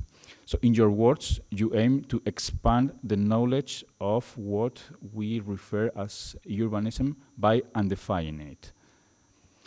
I fully agree with this attitude, and would like to share a personal, not exactly personal reflection. Some years ago, I heard the Spanish writer and humanist José Luis San Pedro. He said that the suffix ism ruins everything. For example, he put some examples. Being paternal is not a problem, paternalism is. Or being opportune is not a problem, opportunism is. Of course, capital is not a problem, capitalism is. So I believe the same applies to urbanism. So anything urban is not a problem, but be aware of urbanism. Okay. So your work clearly operates in this direction, and I like that. So finally, the issue that I find most relevant is the research ability to demonstrate the value of the queer concept not as an adjective or label, but as a verb or as an action. This approach likely situates your work within a space of decolonizing the queer or recognizing dissidents within the dissident itself, but it also places the research within a form of prospective ethnography, let's say. So at one point, your text refers to the mechanisms of how to queer a street as a real research challenge. So mechanisms of provocation, questioning, indefinition, confusion, but also dialogue, exhibitionism, or even therapy, often temporary and ephemeral. And I particularly appreciate the moment when the text states that the main intent of this was to knock the passerby off kilter, if only for a second, to shake them from their own plan of action. I also value the associated definition of queerness not as a signifier, but as a tool. Queerness is freedom to act on your own fragmented calendar, to act on your own time and your own wishes. So at times this capacity to queer even affects your own methodology, as happens in some of the research activities that got queered in your words. So this makes your work honest, unpredictable, uncertain, fluid, but honest. So in closing, I have genuinely enjoyed reading the document, listening to your dissertation, projecting its observation onto contexts closer to my own professional practice, recognizing it as a highly valuable contribution for rethinking many of the systems in urban studies we coexist with. So I therefore once again congratulate you, Tom, and conclude my intervention here. So Tom, you have the floor now for answering the questions that were raised during this conference. First of all, thank you for all members of the jury. Merci, gracias, merci, merci, merci. And Olivier, I'm really sorry for page 16. I don't remember where it is, but I'm sure it's there. Rosa, lo vi el otro día tu Instagram perfil. When you were in Vic, she was in Vic presenting a book of hers and said, no es un libro, no es una mapa, es el paisaje. And I thought, I am glad we got her on my jury because she understands what it is, because for me this was, yes, it's a thesis, yes, it's a project, yes, it's a derive, but it's all those things and it's not. And at the same time, as you're reading it, that's, in the end, I defended the use of a written document, because if it's a video, if it's something that requires power, we live through the apagón. What happens if there's no power? Your thesis is gone. This book, you can take it to Aldi, you can take it to the beach, you can take it on a plane, you can take it wherever you want. So that's why I kept it in this written format, in lieu of just an exhibition or a video or whatever. And when you mentioned IA, artificial intelligence, I mean, my feelings on this are well known to those who know me. But I would dare Cloud, Gemini, whatever the fuck they're called, to try and recreate my research project. I don't know how many commands you would have to do, because still I have never entered a single line into ChatGPT or any of these nonsensical programs. regarding gentrification, I don't know how many people in the audience are aware of No Bodies is a neighborhood on the edge of Barcelona right now. And there's this project called No Sentit, I think. But it's the Ajuntament of Barcelona is basically trying to gentrify one of the last working class neighborhoods in Barcelona via public art. And this is where when we can be as someone with an art degree and we defend art, but it's like at the end of my thesis, I was like, when does queer go too far? When does it not go far enough? When does art go too far? When does art not go enough? So what they're doing is they're spending, 60 million euros on artist studios. Some of them are horrible art installations. And their expressed goal is to spread tourism to No Bodies, which, as anyone who's lives in Barcelona or has an ounce of empathy, is like, no, stay away from No Bodies. So this is the thing that, how do we do so? And of course there are some artists who are working in the program who I'm sure have the best of intentions, but it's also this thing that we do with how do we situate what we're doing, where we're doing it, and when we're doing it. There's nothing wrong with public art. There's nothing wrong with doing this, but you also have to be aware of the context. When I walk around like a clown on Parallel all the time in Sants, but if I'm walking through, Torrasa, or another neighborhood that maybe isn't with this kind of energy, it's like you have to be aware of your surroundings. And I wouldn't go to, a less fortunate neighborhood just to parading around like a crazy clown, because you just have to acknowledge the context in which you're in. So for this, the sense of gentrification, I think queer urbanism has to as a disrespectful person, this is a weird thing. Like, where do you respectfully create and where do you disrespectfully create? And there's no simple answer because it depends on the context. It depends on the street, the neighborhood, and the type of performance you're doing. As for what's next, I was actually the difficulty in PhDs is especially when you don't have funding, is doing the things that you have to do, going to conferences and not having money to go to conferences. I went to Kosovo and Albania and Linz because I got money to go there. And this was part of the research, part of the process. And so, but for instance, in last November, I went to another conference after I had sent you my CV, so it doesn't exist there, but I went to the International Forum on Architecture and Urbanism in Tirana, where I presented the politics of permanence, the politics of permanence of LGBT monuments set in stone. And so, on my own money, with my own money, on my own time, I went to this conference and I was the only one who wasn't wearing a three-piece suit. I was wearing a floral jacket. And if you've been to a Balkan academic conference, that's not what they wear.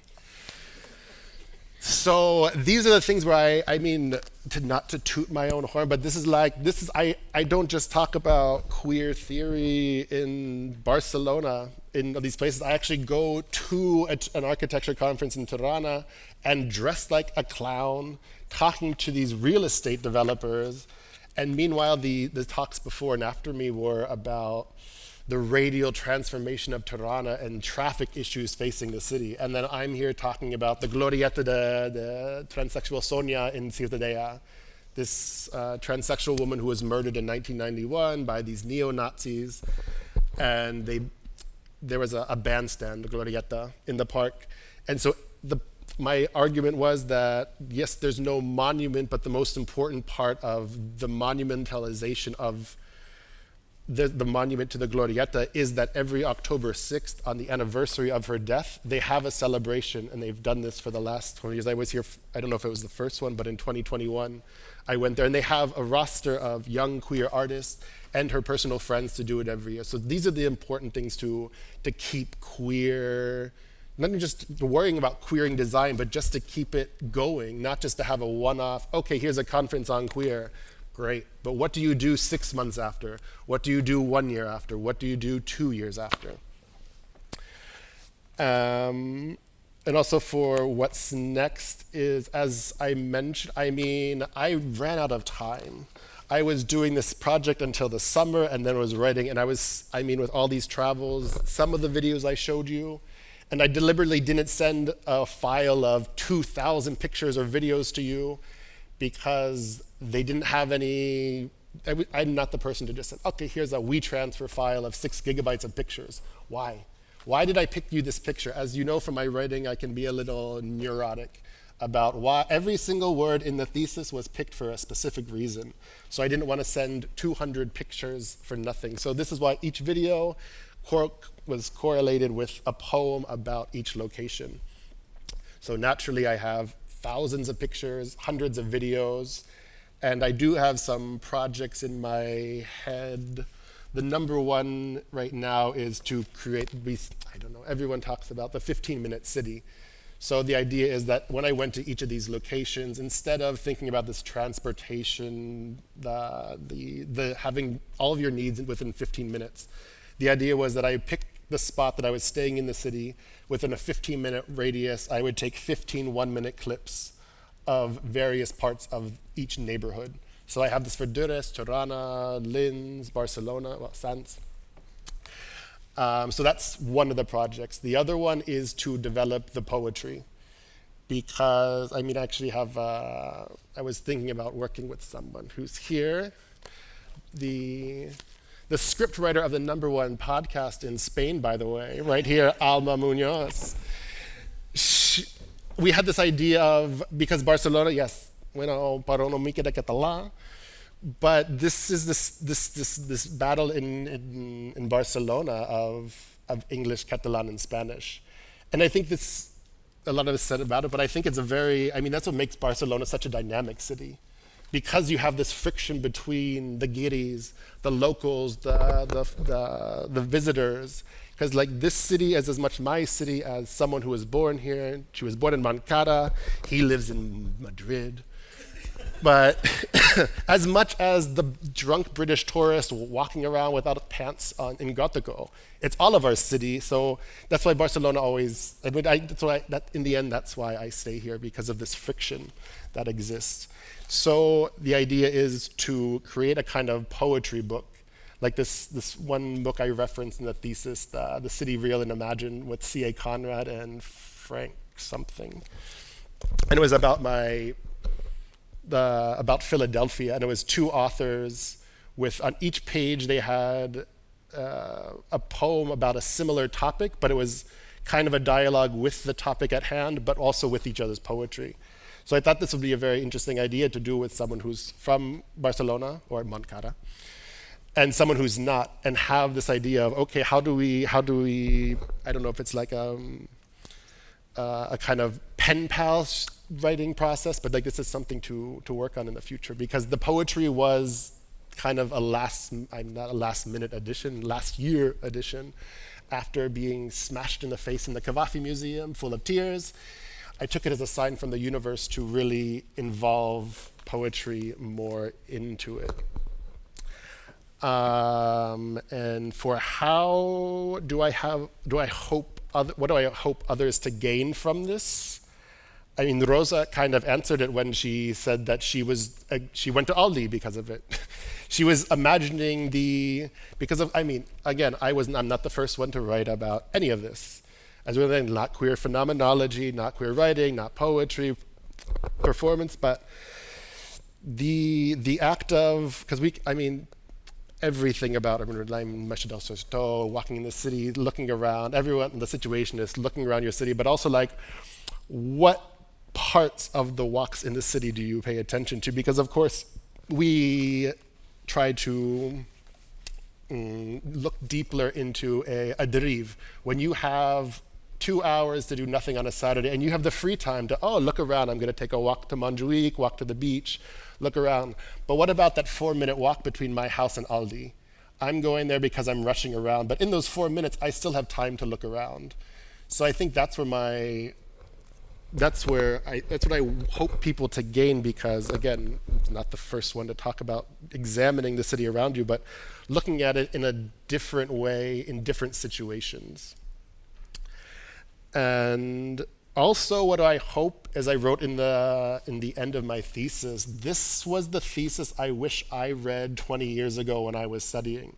I mean, I know Rosa touched on this when, I'm not that far from being a boomer. But when we went to, I started architecture in 2005, interdisciplinary studies was not a thing. You were, when I went to, the Nazis at the Angewandte still do this. You are a copper etcher. No, it's Kupferstich. It's not fine arts. And for me, luckily I found this program in Linz that was just this weird mix of poetry, sociologists, drag queens, partying, getting drunk, and writing poetry all together. And for me, it was a wonderful sensation, but still, I know in Spain, higher education is still very much in this traditional route of you study this. You can't take classes from every other class you want to mix it up. So for what I hope others to gain is also ties into what does it offer in the current context sounds really cheesy, but hope. It's like if you're a 20-year-old reading this, and I love when people read it and they're like, what is this? Because then it makes them question their own limits of what it is. If someone tells me this is not urbanism, yes, at the moment, it's this 20 simultaneous stabs, but afterwards it's like, no, but this is what we're doing. We are provoking people to expand their minds of the fields. And again, if you want to expand the field, and I think that's the idea of a PhD in 2026, is to expand the fields in new and exciting ways, because, and also with Olivia's point, yes, there were even more names to name drop in these things. And it was a deliberate attempt in my using footnotes instead of the traditional last name year of a thing, because whenever I read this and you read a paragraph and there's all the author's name, half of the in a traditional academic writing, or I don't know if it's MLA format, that you just see the authors that you're referencing in the middle of your own sentence, which drives me insane, because I don't want to see Halberstam 2005, Halberstam 1992, it's just like, yes, we understand, and of course you have to reference and cite these sources, but for me it breaks the wall. And also, as you said, that I'm glad to hear that it's a good read. I'm writing a book, I want you to read it. I don't want you to throw it on the side and just not think about it. I want, Acheta told me she started reading it yesterday on her way from Kosovo and she couldn't put it down. And that's the kind of thing that I hope people get out of it. And theses don't have to be boring, because I read, and yes, they're very interesting. And I read Camilo Sitta's book when I was 16, and I gave a book report on Jane Jacobs' Death and Life of Great American Cities in high school. My classmates were just like, why are you reading a book about North Boston? I don't know. I generally love these weird things, but I know for a large part of the populace, it's not what they're looking for. So this is what I hope others would gain for it. And the current context with everything, with the T and the Q being removed from all these things, I think, it's a realization that society is a pendulum. It goes back and forth, and we can say that, yes, things are getting worse, but when the actual Stonewall happened, things were much worse. So yes, it's this idea that we're located in this context, and things are getting more difficult, but we still have, well, for the time being, we have a free internet, all of these things to use. So we have much more tools at our disposal. So again, what does this offer in the current context? Hope that people don't stop being weird, to fuck up academia a little bit more, to have fun with it. Because that's why I'm here, and I hope that's why other people are here. And also, kind of what was next, in October, I was giving a talk at a presentation at a design forum about, a design conference about what was the name of it? Diversity in design, no? No. You were the one who invited me, Mariona. diversity in design. And so, I mean, there's diversity, yes, and there are people who talk about feminist perspectives in it, but mine was also diverse perspectives in approaching design. And this was when I was just starting to learn about talking about a ghost husband in public. And then and people would come up to me after and thank me and say like, well, thank you for talking about this personal sense of loss, because it's not something you hear.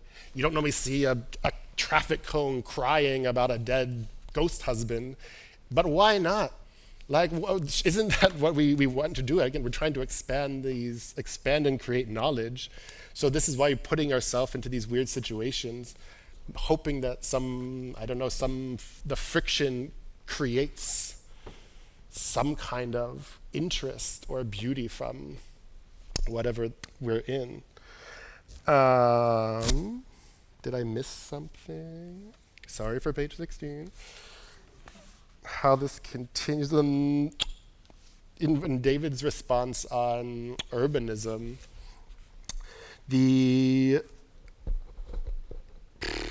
I love and hate the word urbanism.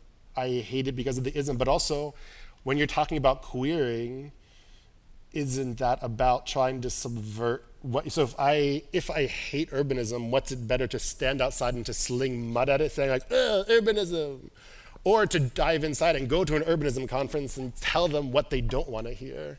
So for me, it's that playing with the limits of urbanism is what I do. If people don't think it's urbanism, that's fine. But at least I'm challenging their perceptions and forcing them to go on the back heels to face whatever issue. Like when I talked to the architecture student at the end, and I said, why do you use queer? And the question can also be like, what's your problem with the word queer? Yes, you may have as a society a stranger view on this word, but is that word what holding you back? What, you would not join a workshop even though you like everything about it just because it's labeled queer? For me, that's just a much more absurd than to drop the word queer for all of this thing. And as a summary for this, the other project I had that I mentioned in the thesis was, well, before you know who died, the idea was to make a workshop that was similar to the one in Pristina and to drop the word queer, to call it hacking urbanism, to have a queer urbanism workshop and hacking urbanism with architects, with more, people from the field, and then queer urbanism from LGBTQ community or another source of students, but to run them simultaneously in the same city, alternating day by day over a period of a month, and using the exact same curriculum for each workshop. So I would use the same pictures, the same everything, but I would deliberately not use the word queer in the one and overuse queer in the next one. And run the same thing, so run these 5 ideas that I had in Pristina. So I picked 5 different sites because also, as someone who went through a series of all these architectural and design things, most professors would say, like, pick a site. So you pick a site and they give a reason why. But I think part of the maybe it's a power thing, but it was enjoyable to listen to the people's 5, to listen to the 5 sites that they would choose. And they were explaining during this 5-hour walk we had in Pristina, because you could see someone, they're like, oh, I want to build this here just because I like the park. But they would say it in maybe 45 seconds. But then when you say their least favorite spot, oh, it's this one because there's a bench that I broke up with. It was the first time I cried and all this. And then I would go up to them after the workshop and be like, well, look, you said you wanted to work there, but obviously this site is much more engaging for you. So would you consider using this as a site and transferring these memories and these problems you have with the site into whatever project you're working on? So I think that would be the ideal. And of course, I was trying to get funding for all of this, and I had been denied by every single organization, and the Generalitat de Catalunya, the Ministerio de Educación, and maybe it's a possibility to the EU mobility grants. I think I already missed the deadline, but there's next year, because right now I don't know if I want to continue in education or what the situation is. And as I just touched this, I forgot. So when I talked earlier about the Las Ramblas, this entire speech has been supported by a piece of Las Ramblas that they are tearing down, destroying these beautiful carved stones to replace with horizontal beige blocks. So I asked them nicely for 2 months if I could have one, but instead one just found its way into my bag the other night. And this here is the Panot of Barcelona that most people know. And okay, you just see it's a Panot, that's fine. But as the universe would have it, they are destroying the sidewalk in front of Frances's house this very week. And in a flight of tears, I decided that I needed to jump in and rescue this block, because it's also this deal with perspective. Everyone can walk by, you see a Panot, every Panot's the same. This Panot was literally in front of his door where I was locked out, where all of the tears came, all of the happiness, the last hugs, everything on this happened above this stone. So where do we draw the lines of the power of this stone? Does it have power? Is it witchcraft? Will the new one have just as much love and hatred on it as its former self? And I think I covered everything.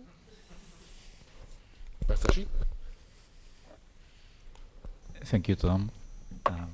I have no additional comments, but I would like to ask my colleagues if they want to make any other intervention. Okay, so we are fine. You know that the protocol allows any attending doctors in the room to participate now and make their comments. So please, if any of you with a doctoral degree want to say anything, this is the moment. So please, maybe it's preferable if you got a microphone. Yeah. Okay, it's not a question, it's a comment.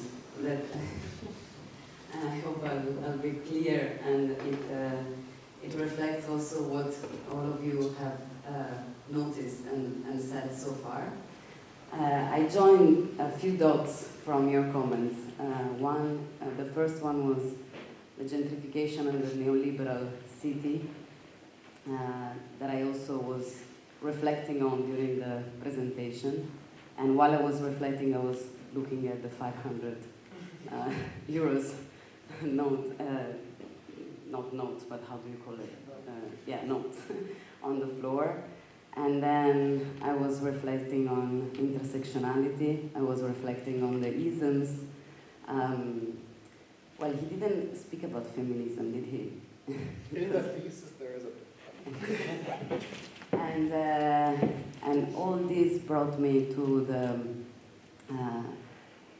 the isms brought me to the use of the side that we have encountered in the last years, the genocide, the ecocide, and also, as we've seen in Palestine and in Gaza, the destruction of a place. And when I think of this, I go back to Thomas's work in the moment when he chooses a place to be that is familiar to heal the wound, and he goes to a party, and it was a party, right?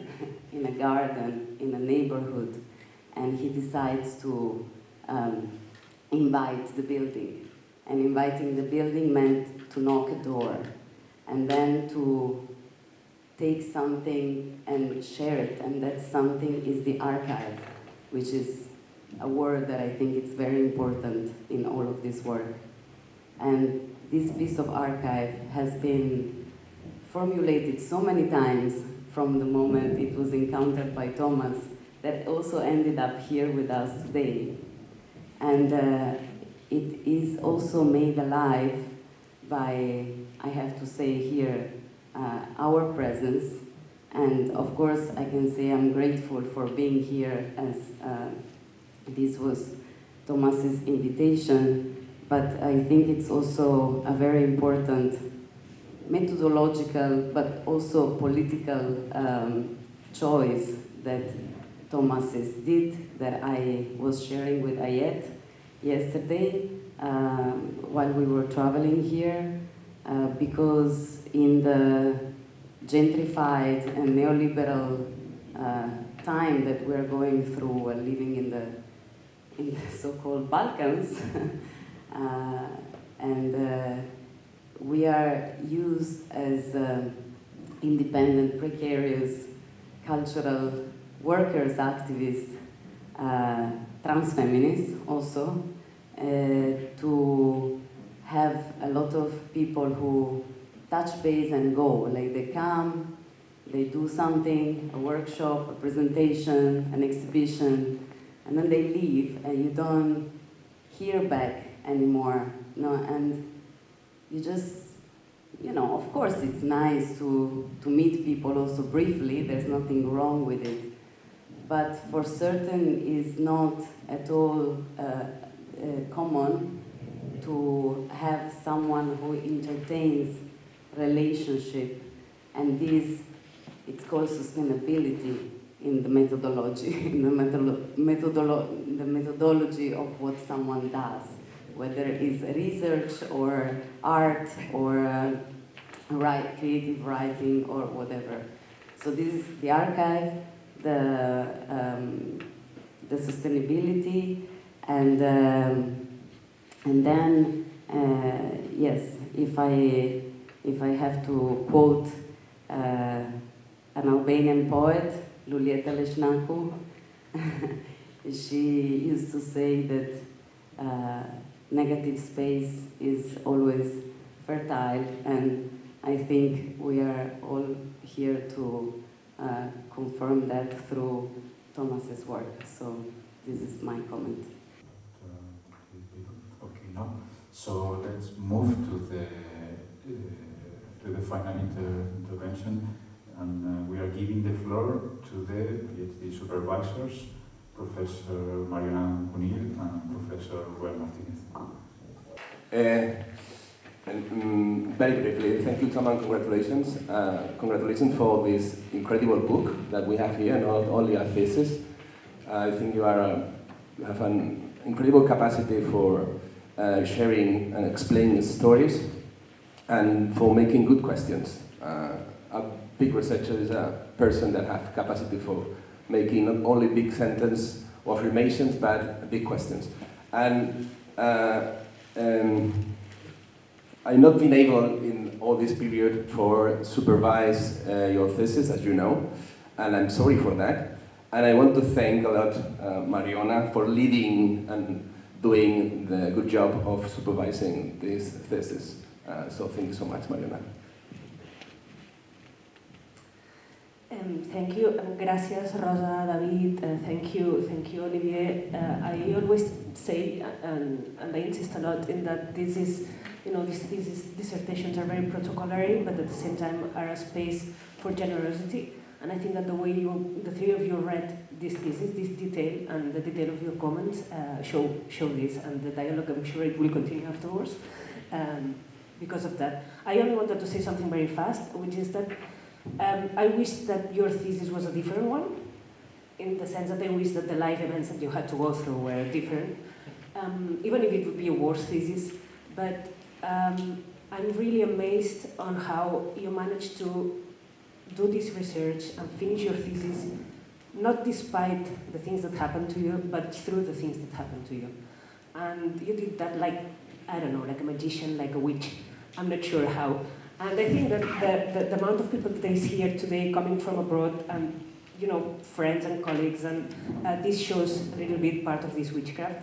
And yeah, this is a really strong learning I take from this process. I'm very happy to have had the chance to follow you, or try to follow you in your whereabouts. Yeah, I'm really willing to see what's next also. Thank you. Thank you very much. So now is the first end of this session, so I will have to invite all the crowd, all the audience, the doctoral candidate, the supervisor, to leave the room for our time for deliberation, and you will be invited to come back in some minutes to listen to the result of this deliberation. Thank you. Welcome again. This evaluating committee has a decision. So I will give the floor to the secretary of the panel for reading it.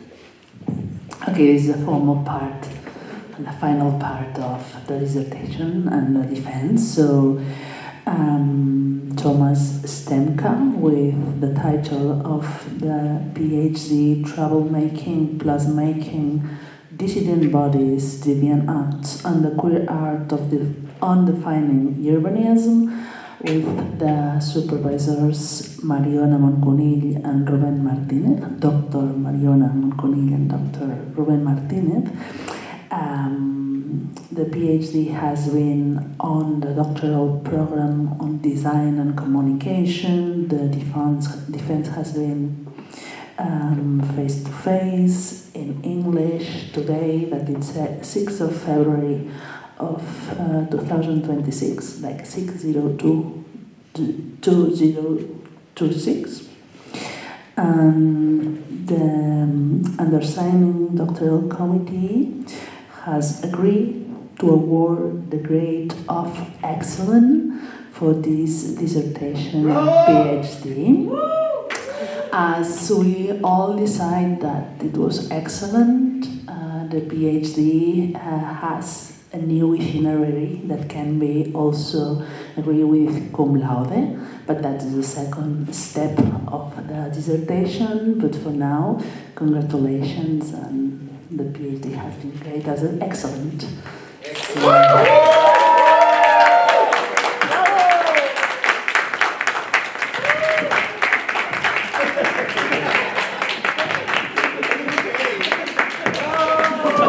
You are a doctor now.